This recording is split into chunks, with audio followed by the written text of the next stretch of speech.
Hi everyone, welcome to spicetamil. After delivery and puberty kind of foods பார்த்துட்டு இருக்கோம். அந்த லிஸ்ட்ல இன்னைக்கு நம்ம உளுந்தங்களி எப்படி செய்யறதுன்னு பார்க்கலாம். இத களின்னு சொல்றதை விட ஹல்வா மாதிரி அவ்ளோ டேஸ்டியா இருக்கும். வெறும் தண்ணியில களி கிண்டி கொடுத்தீங்கன்னா அது பிசுபிசுன்னு இருக்குன்னு யாருமே சாப்பிட மாட்டாங்க. கருப்பட்டி பாகல கிண்டி நல்லெண்ணெய் ஊத்தி கலந்து கொடுத்து பாருங்க. கண்டிப்பா சாப்பிடுவாங்க. வாங்க இந்த உளுந்தங்களிக்கு என்னென்ன ingredients தேவைன்னு பார்க்கலாம். Welcome to spicetamil. முதல்ல இந்த உளுந்தங்களி எப்படி செய்யறதுன்னு பார்க்கலாம். இந்த உளுந்தங்களி பவுடர் பண்றதுக்கு என்னென்ன பொருள் தேவைப்படும்னு கடைசில சொல்றேன். இன்னைக்கு நான் ஒருத்தர் சாப்பிடுற அளவுக்கு செஞ்சு காட்றேன். முதல்ல கருப்பட்டியை கரைச்சி வச்சுக்கலாம். உங்களுக்கு சீக்கிரம் வேணும்னா கருப்பட்டியை உடைச்சு விட்டு தண்ணி சேர்த்து ஸ்டவ் ஆன் பண்ணி கரைய வச்சிருங்க. சீக்கிரமாவே கரைஞ்சிரும். கருப்பட்டி நல்லா கரைஞ்சதும் நம்ம களி செய்ய போற பாத்திரத்துல ஃபில்டர் பண்ணிக்கலாம். இந்த கப்ல 2 கப் கருப்பட்டி கரைசல் எடுத்துர்க்கேன். இது நம்ம பாத்திரத்துல சேர்த்துடலாம். 1 கப் உளுந்தங்களி மாவு எடுத்துர்க்கேன். இப்போ இந்த கருப்பட்டி தண்ணி நல்லா கொதிச்சு வரும்போது இந்த மாவை நம்ம கொஞ்சம் கொஞ்சமா சேர்க்கணும்.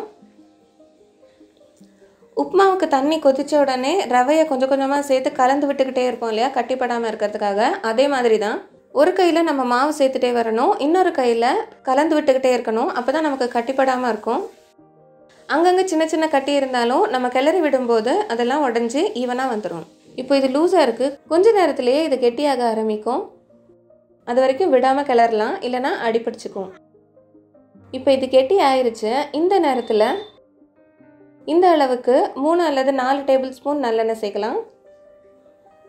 நல்லெண்ணெய் வாசனையோடு இந்த உளுந்தங்களி சாப்பிடும்போது ரொம்பவே சூப்பராக இருக்கும். டேஸ்ட்டு செம்மையாக இருக்கும். எண்ணெய் சேர்த்து நம்ம கிளறி விடும்போது களியில் கம்ப்ளீட்டாக எல்லா பக்கமும் எண்ணெய் போய் சேரும்போது ரொம்பவே நல்லாயிருக்கும். அவ்வளோதான். இது கலக்கும் போதே ஹல்வா மாதிரி நல்லா சுருண்டு வரும். இப்போ ஸ்டவ் ஆஃப் பண்ணிடலாம்.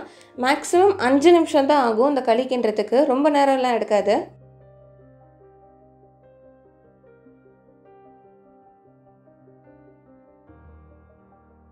அந்த கரண்டியாலேயே ஒரு குழி மாதிரி செஞ்சு அதுலேயே நல்லெண்ணெய் விட்டுறணும். கிணறு மாதிரி பார்க்கவே சூப்பராக இருக்கும். இது சாப்பிட்றது இன்னும் பயங்கர இன்ட்ரெஸ்டிங்காக இருக்கும். கொஞ்சம் கொஞ்சமாக எடுத்து நல்லெண்ணெயில் தொட்டு சாப்பிடுங்க, செம்மையாக இருக்கும். நான் சின்ன வயசில் இருக்கும்போது இந்த மாதிரி டிஃப்ரெண்ட் ஷேப்ஸாக செஞ்சு விளையாடி சாப்பிட்ருக்கேன். இந்த உளுந்தங்களி மாவு எப்படி செய்கிறதுன்னு பார்த்துடலாம். உளுந்தங்களிக்கு சிகப்பரிசி தான் யூஸ் பண்ணுவாங்க. 1 கிலோ சிகப்பரிசிக்கு 1 கிலோ கருப்பு உளுந்து. இது பாதாம் பிசின்னு சொல்லுவாங்க. ஜிகர் தண்டால நூல் நூலாக வரும் இல்லையா, அதுதான் பாதாம் பிசின். நாட்டு மருந்து கடைகளில் கிடைக்கும். இப்போ பார்த்தீங்கன்னா சூப்பர் மார்க்கெட்ஸ்லேயும் நல்லா கிடைக்குது. வெந்தயம், சாலியல் அரிசி, இதுவும் நாட்டு மருந்து கடையில் கிடைக்கும். பாதாம் சேர்க்குறது ஆப்ஷனல் தான்.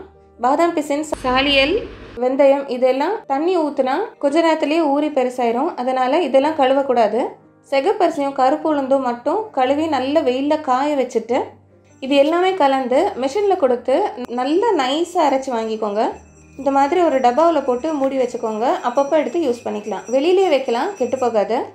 டெலிவரியான பெண்கள், ஏஜ் அட்டன் பண்ண பிள்ளைங்களுக்கு மட்டுமே இல்லாமல் யார் வேணாலும் இதை சாப்பிட்லாம். ரொம்பவே சத்தானது. ட்ரை பண்ணி பார்த்துட்டு உங்கள் ஒப்பீனியனை கமெண்ட்ஸில் சொல்லுங்கள். இந்த வீடியோ உங்களுக்கு பிடிச்சிருந்தா லைக் பண்ணுங்கள். உங்கள் ஃப்ரெண்ட்ஸ் அண்ட் ஃபேமிலியோட ஷேர் பண்ணுங்கள்.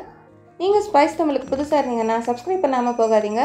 மீண்டும் ஒரு நல்ல வீடியோவில் சந்திக்கலாம். தேங்க்யூ.